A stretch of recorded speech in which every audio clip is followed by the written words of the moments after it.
Have you been in Spain before? No. Never. Never? None of us. Never. That was an easy one. Ah. All right, next. No. So that's it. Thank you very much. Yeah, right, yeah.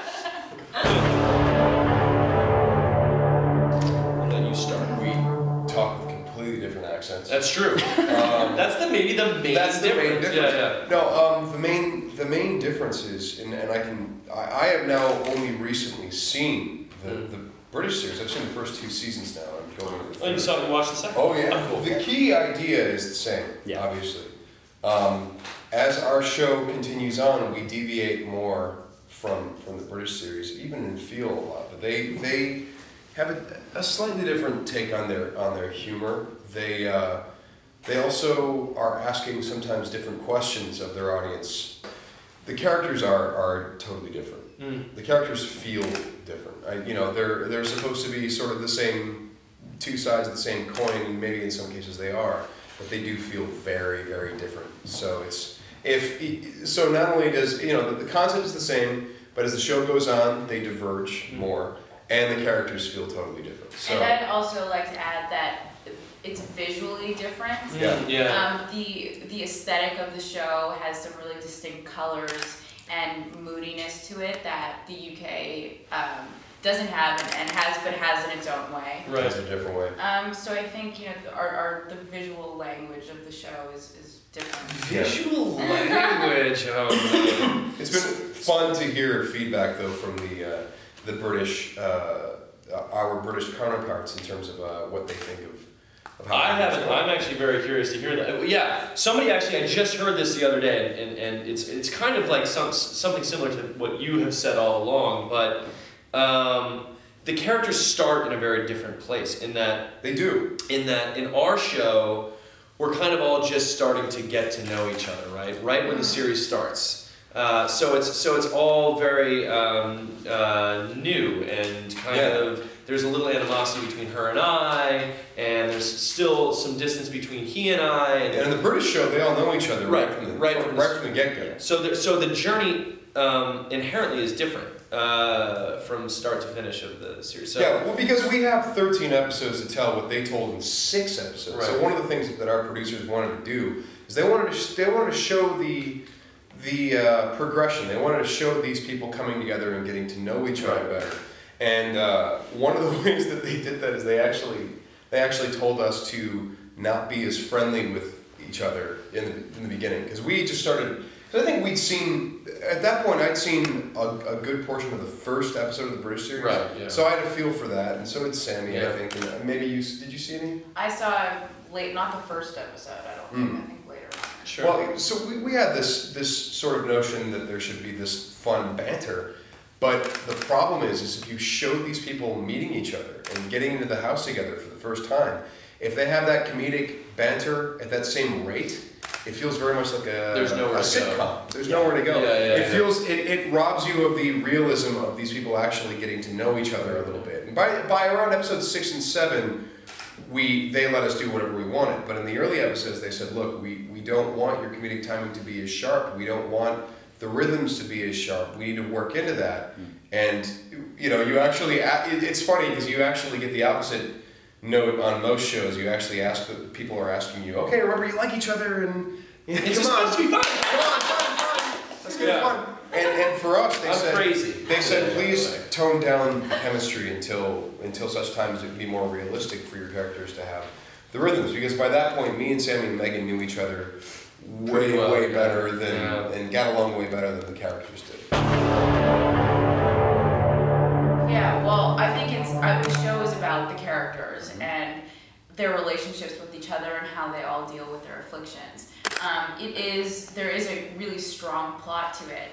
All these characters are going through a bunch of things and have huge developments throughout the series. But I think it's really about who these people are and trying to make them relatable to the rest of the world. I mean, they are these people that are trying to hide parts of themselves, which is really relatable to a lot of people, I think, especially in their 20s. And they just happen to have these supernatural abilities on top of it. What we'd like to see happen, and really I think the scripts do this very well, is that if you take the words vampire, werewolf, and ghost out of the scripts, they still work. Yeah. So it is very character driven in that way. It's our showrunner, or one of our showrunners, Jeremy Carver, said that our show is about the little moments, it's not about the big moments. Although we do, later on in the season, have some pretty big moments. Right. But really we're more about, you know, how did Josh react when That's he exactly drank his right. orange juice? Right. That's exactly right. I mean, if you strip it down, it should just be 3 people talking at a kitchen table. Yes. You know what I mean? That's Yeah. and to be honest, when I watch the show, those are my favorite moments, when it's just like the real human moments that you see, the small, like you just said, like how does Aiden react when Josh drinks his orange juice, or the other way around? It would probably be the other way around, because you don't really eat or drink. That's but, right. That's right.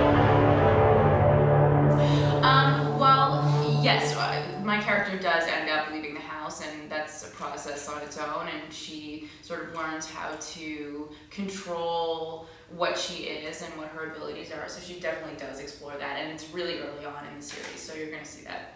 I think in episode 3 is when that really starts to happen. But it was difficult always being on the same set. You know, it actually helped me with my character, because these guys got to go off and go shoot on location, and I had to stay home and do nothing, and I wanted to be with them. I wanted to be part of it, which is really a lot of what Sally's going through too, so it really helped get in the character.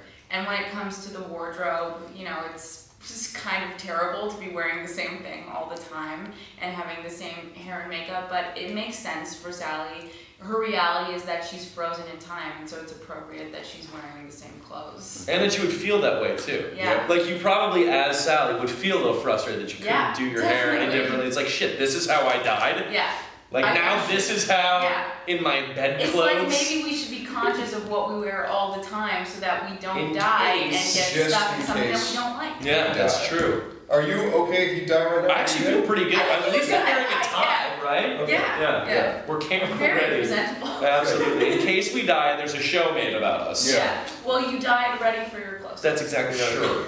Dude, I feel pretty good. It's like Sunset Boulevard. That's right. Well, first of all, I think that we have a lot to. We should really credit our set designers and production designers, because you walk into our apartment on the soundstage in Montreal, and it literally feels like a well-worn home. The patina, the whole place feels like this beautiful chipped paint wall. And I think that that's kind of the aesthetic that they take into filming the show too. Everything feels kind of worn and lived in and homey almost, and I think that's kind of why when you watch the show you're almost kind of comfortable in the house when you're watching. And I also feel like it's like got this beautiful haze to it too. Like it's very cinematic, and I think that Adam Kane, our executive producer, he had a part in hiring all of the directors of every episode, and what he was striving for was getting film directors, directors of film, not television, and you can see it in the show. Though every episode looks like a movie, and so that's kind of what we were doing throughout our course of shooting. Our director of photography, oh my God, was such a talented guy. Pierre Chedouin is our director of photography, and he's so brilliant. His lighting is beautiful, and he makes everybody look good. Yeah, which is really nice. Not to mention that we get this done in 7 days per episode, so it's quite an achievement when we see an episode and we're like, wow, and we know how fast that was done. Literally, you just saying that gave me a little It makes you want to go back to sleep. Yeah, absolutely. Yeah. But I think when we've talked about this before is that when we start the series and we're all sort of finding ourselves and finding the characters, but something that was really sort of definite from the beginning was how the show was going to look. Yeah. It was something that was really thought out and planned and has been consistent throughout, and I think it really worked. Yeah. Some shows they take a little time to find their footing with stuff, and ours looked, just from the beginning to the end, looked amazing. And in terms of some of the stylistic stuff, it actually gets a little bit. We go a little bit further. Right. As the series goes, we end up doing some pretty cool editorial things. And some elements that you don't generally see in a television show, or even in a lot of films these days. There are certain elements that are brought in as storytelling techniques that are, I think, are really cool. But it's not too cool. It's cool, but it's not so hip or cool that it's distracting from the story. You know, we don't actually talk that much about Star Wars. Well, no, we do. We did a little bit. Yeah. A little bit here and there. Well, because Force Unleashed 2 came out during production, so there was a lot of talk about the new video game. And I had seen Fanboys and everything, so I knew his There's definitely, you guys definitely talk about it. The Yeah. entire crew talks We're about it. totally nerds. Comes up, yeah, We're we are. such nerds, it's ridiculous. Big time. Big time. Yeah.